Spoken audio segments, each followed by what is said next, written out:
I've been so busy working on a new walk-in hoop house that it's been hard to find the time to make a video this week.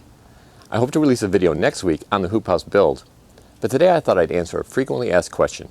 What are your favorite garden tools? One of the many advantages of having a small no-till garden is that we don't have to spend much money on tools.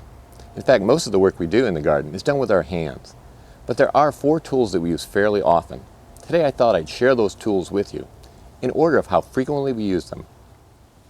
As a rule, we try to buy tools that are well-made, functional, and durable, but not necessarily the most expensive. And that's certainly true of our pruning shears, which we use more than any other garden tool. We use them to prune tomatoes, our Asian pear tree, and our berry plants.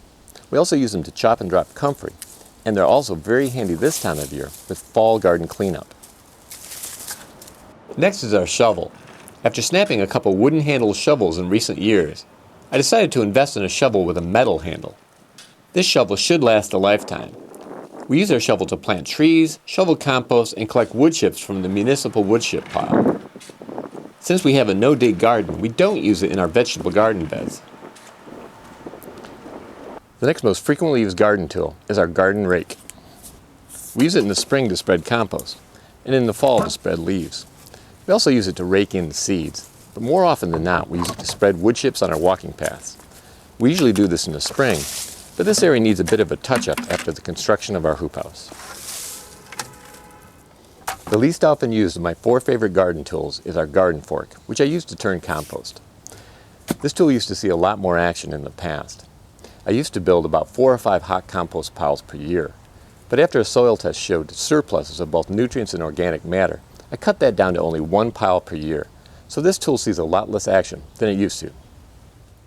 So there's a quick look at my 4 favorite garden tools. We do have other garden tools around the house, but we rarely use them. In fact, even these tools aren't used that often, except for the pruning shears. Again, that's one of the many advantages of having a small, no-till garden. Next week I hope to bring you part 1 of the hoop house construction, which will include the framing. I won't actually cover the hoop house with plastic until temps are regularly below freezing, which should happen in mid to late November. Well, that's all for now. Thank you very much for watching, and until next time, remember, you can change the world 1 yard at a time.